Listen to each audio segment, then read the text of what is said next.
सहारा enterprises तुमच्या स्वप्नातली गाडी आता कमी किमतीत. इचलकरंजी शहरालगत असलेल्या कबनूर चंदूर रोडवर कोन्नूर पार्कमधल्या सहारा एंटरप्राइजेस इथं पश्चिम महाराष्ट्रातली विविध बँका आणि फायनान्स कंपन्यांनी जप्त केलेल्या जुन्या दुचाकी आणि चारचाकी गाड्यांची विक्री केली जाते. शोरूम किमतीपेक्षा 25 ते 50% कमी दरात, उत्तम स्थितीत आणि संपूर्ण कागदपत्रांसह त्वरित डिलिव्हरी. दुचाकी 20,000 पासून पुढे तर चारचाकी 50,000 पुढे. आपल्या पसंतीची कार किंवा बाईक आता अगदी परवडणाऱ्या दरात घेऊन जा. विश्वास, पारदर्शक व्यवहार आणि उत्तम सेवा हेच आमचं वैशिष्ट्य. पत्ता Konnur park, Kabnur Chandur road, Ichalkaranji. Proprietor Rajubhai Ajgar. संपर्क 8055810910 आणि 9860785786. सहारा एंटरप्राइजेस, दर्जा, विश्वास आणि बचत यांचं परिपूर्ण ठिकाण.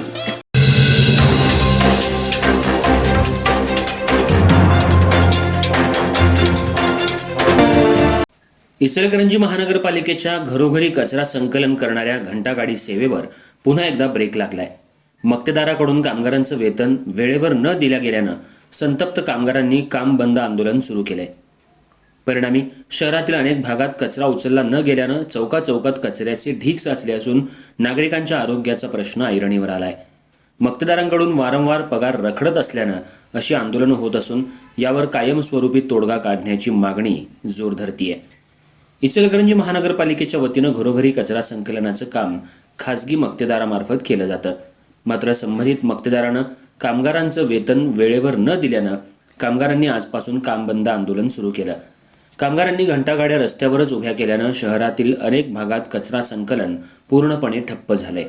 परिणामी रस्ते, चौक आणि गल्लीबोळांमध्ये कचऱ्याचे ढीग साचू लागले असून दुर्गंधी पसरतीये.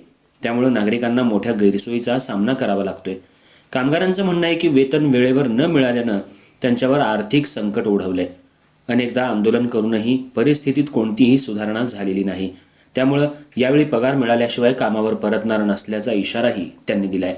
दरम्यान मक्तेदार आणि महापालिका प्रशासनानं तातडीनं हस्तक्षेप करून कामगारांचं रखडलेलं वेतन अदा करावं, तसंच शहरातील कचरा संकलन सेवा पूर्ववत सुरू करावी अशी मागणी नागरिकांकडून होतीये. वारंवार उद्भवणाऱ्या या समस्येवर कायमस्वरूपी उपाययोजना करण्याची गरज व्यक्त केली जात आहे.